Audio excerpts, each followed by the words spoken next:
Hello guys, Crispy here, welcome back to another video. In this one, my friends, I'm gonna be testing a GeForce GTX 1063GB model in Horizon Forbidden West. This one is the MSI 3 GT version of the card. We are running it with the latest Nvidia drivers as usual, and I'm not manually overclocking it. You can see all of its specs right here in Tech Power Up's GPU Z. Again, it's the 3GB GDDR5 model, which should do a pretty bad job compared to the 6GB version, I think. Over on the left, we're pairing it with a Ryzen 5 3600X and 32GB of RAM. This is DDR4 3200MHz CL14 in dual channel, and let's get right into it, shall we? And here we have it. Let's go over the settings first. I'm playing at 1080p resolution right now using no anti-aliasing or upscalers, and I am using the very low graphics preset with low textures right here, which is the minimum setting for the texture quality. Everything else is set to the very low preset. It's not minimum settings, okay, but it is very low settings, and it does show right here. You can see the texture quality on the ground, for example, and these wooden spikes right here. Everything looks pretty meh compared to what we're used to, you know, medium settings and above, at least testing GPUs with 6GB of memory and over it. It ran pretty well at medium settings in this particular area, but with 3GB of VRAM, we need to keep it on very low. And even then, you can see that the VRAM allocation there is closing in at 3GB right there, and the VRAM usage is at 2.1GB almost, but that means that in some areas it will likely swap some things that should be on VRAM into the RAM, making it run a little bit slower and causing a little bit of stuttering issues. Thankfully, in this area that doesn't happen, and it ends up being a quite decent and smooth-ish experience overall, you know, with 30 plus FPS on average all of the time. Actually, it dropped down to 29 right there briefly, but it's not the end of the world. Ooh, 27, well, 27 is the end of the world, okay.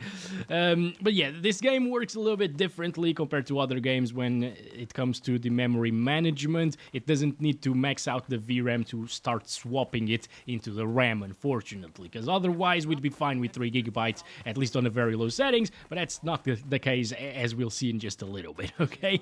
Anyway, inside of here, since it's raining, we gotta go inside, right, so we don't get wet.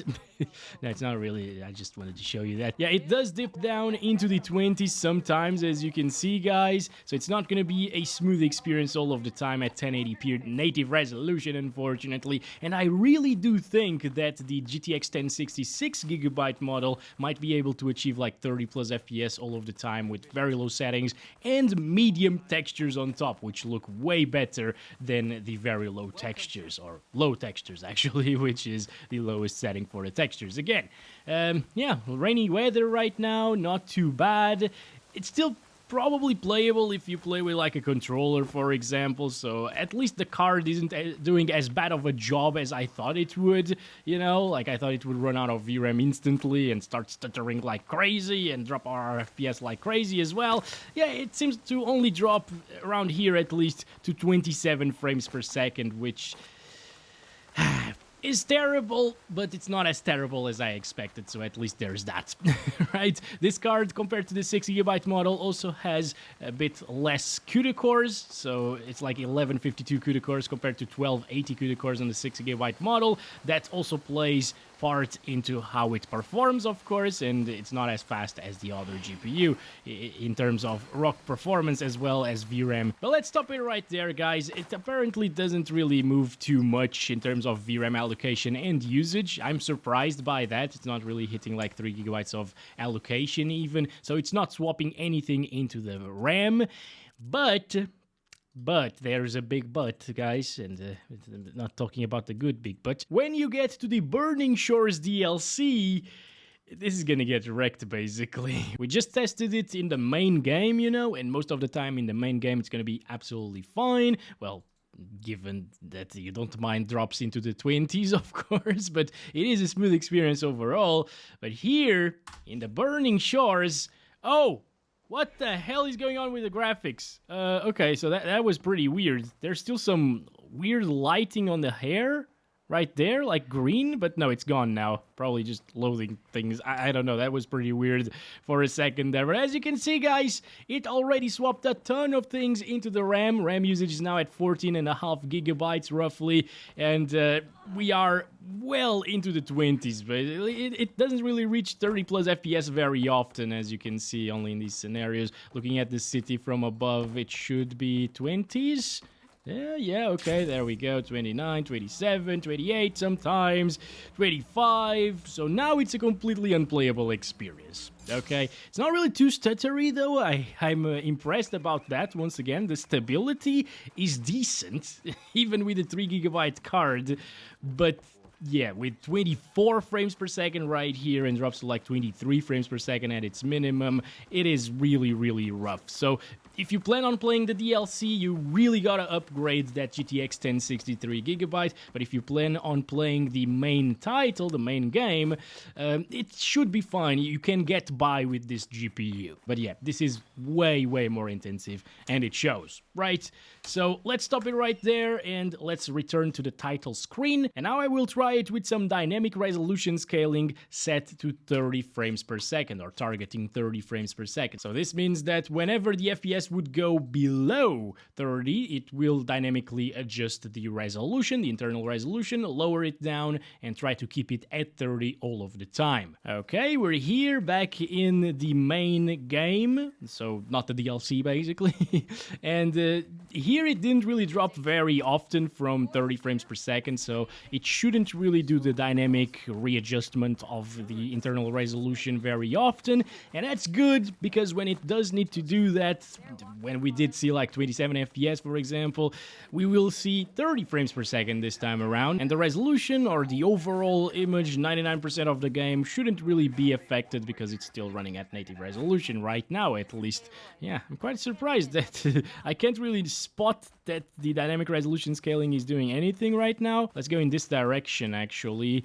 towards the river, because that's where it dropped a little bit, right? So like 27, 28, it was consistently below 30 FPS, so maybe then we can see a bit of a difference in the visual quality by the dropping of resolution, but as you can see, so far so good. It was right here, yes?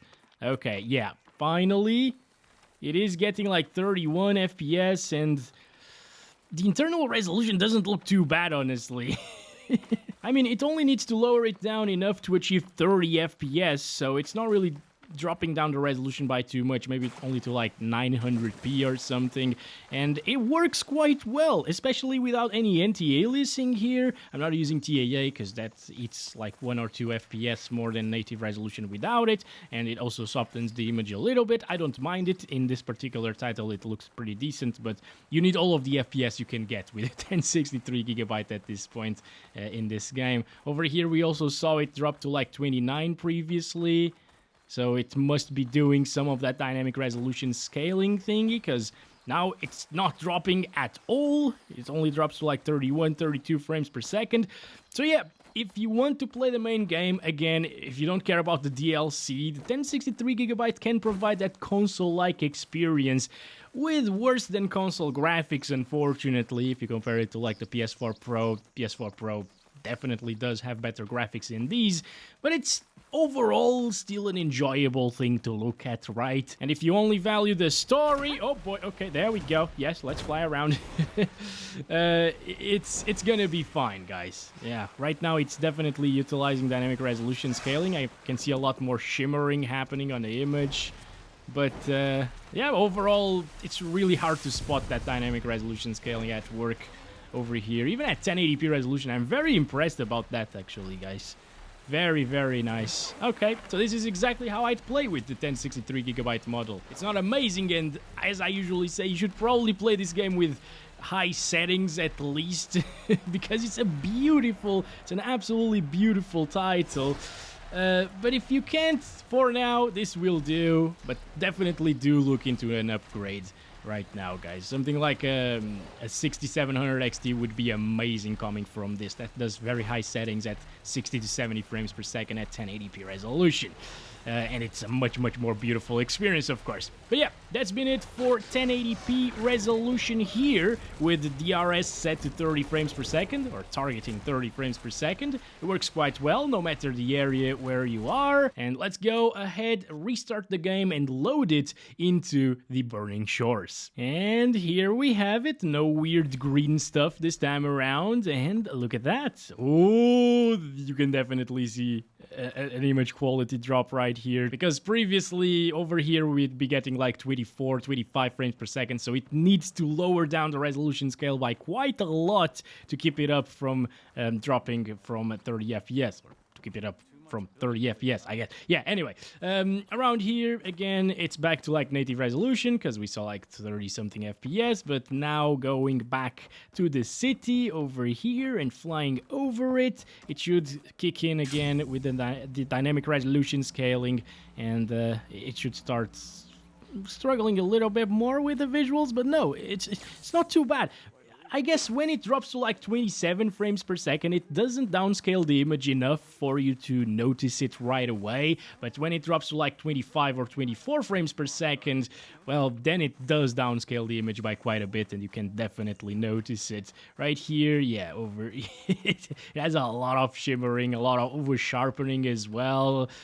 But I am impressed that it's not dropping from 30 FPS, because I really thought coming into the Burning Shores area, since the FPS were so low previously, and since it needs to swap so many things into the RAM, I thought it would not be capable of achieving 30 FPS even with DRS, but it is. As you can see, it looks ugly, yes, but you can actually play the Burning Shores DLC with 30 plus FPS all of the time on this card.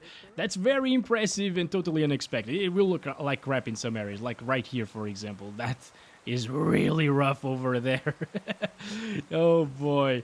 But hey, it's good to see that it can keep up even if it runs out of VRAM. It does have some bigger frame time spikes over there in the graph. You can notice them while playing, you know. Those are little stutters that are happening sometimes, but it's not the end of the world. I consider it now playable. This is something that I would utilize instead of like FSR 2.1 or 2.2 in this game. It's 2.2 because FSR in this title looks pretty terrible, honestly. It looks worse than DRS in my opinion, especially here without TAA enabled. It does look kind of similar to this, but all of the time, right? Because whenever you're using the FSR, it's always stuck at a lower resolution. This is dynamically adjusting things, so sometimes it looks like crap, sometimes it doesn't look like crap. Right now, it actually does drop quite a lot from 30 FPS there. Yeah, RAM usage went down, by the way. Previously in the city area or little town area, it was at 15 gigabytes. Right now it's at 14 almost. It's just like I told you guys, the VRAM management in this game, overall memory management is pretty broken actually. It's not great in this game. If you have a small amount of VRAM, you're gonna struggle quite a bit sometimes. Alright, with that said, let's stop it right there, guys, and I kind of am curious to see how it would do in the Burning Shores DLC with 720p resolution without any DRS, so I'm gonna apply that, okay, turn that off, and turn it down to 720p, there we go, and I'll just restart the game once again to reset memory usages and so on. Here we have it. So 720p native actually doesn't look as bad as the upscaled stuff from DRS, guys, or the downscaled stuff, whatever. Depends on how you look at it, you know. So yeah, it is definitely more pixelated, but it's not as noisy as with DRS, and it actually gets more FPS than DRS does. Pretty interesting. I think in the Burning Shores DLC I would probably just stick to 720p resolution in that case, because now it is a way smoother experience. Let's see it down there though, because it usually drops down a lot more over in this area here. And 40s still. Moment of truth, look in this direction. 30s. Okay. Yeah, 32. Okay, I don't think it's gonna drop from 30 FPS. that's pretty impressive. I mean, not very impressive given that it's a 1060, you know, and the 6GB model will probably do a lot better than this, but it's impressive for the amount of VRAM that it has, because this game, for the minimum requirements, it recommends GTX 1650, which is a 4GB GPU for 720p, basically. So, the fact that we are at 720p with the 3GB card, that is faster than a 1650, though, is impressive, because that means that 3GB are also enough, given that the horsepower of the GPU, the raw performance, is also there. Oh boy, no! No! As soon as I start shooting things, it drops down like crazy. Oh, it's such a shame. How is it dropping over here and not in the city area? I guess with a 3GB card it works kind of differently than when you aren't running out of VRAM with other GPUs, because that city over there is usually way more intensive than everything else. But apparently here, shooting at these things, it drops a little bit more. That's unfortunate. Now that I discovered that, I kind of want to see it at 1080p again with 30 FPS DRS. I'm gonna apply it, and I will start fighting some enemies in the main game at these settings and resolution, okay? After a restart. Let's check this out, 29 FPS. Oh, that DRS is into play right now, and it is actually dropping to 20s, guys. No. No, 29 right there. Oh my god, I was so impressed. But it does drop down into the 20s even with the DRS enabled. Oh no, 1060, I really thought you could make it. Damn it, this is so sad to see. I'm gonna turn this off, play at native 720p. Okay, now it's getting 40s. 30 still, but it still dips down into the 20s in worst case scenario. No! Look at what they did to my boy. I can't believe it. It was so smooth before we started fighting. I'm gonna restart and play at 720p again, okay? Look at this one over here. All right, yeah, this is the same area as previously. It's already dropping. It's already dropping. Now, it's not stuttering. So again, if you can get by with these FPS, yeah, it might be playable, but I would upgrade the card for this game, guys.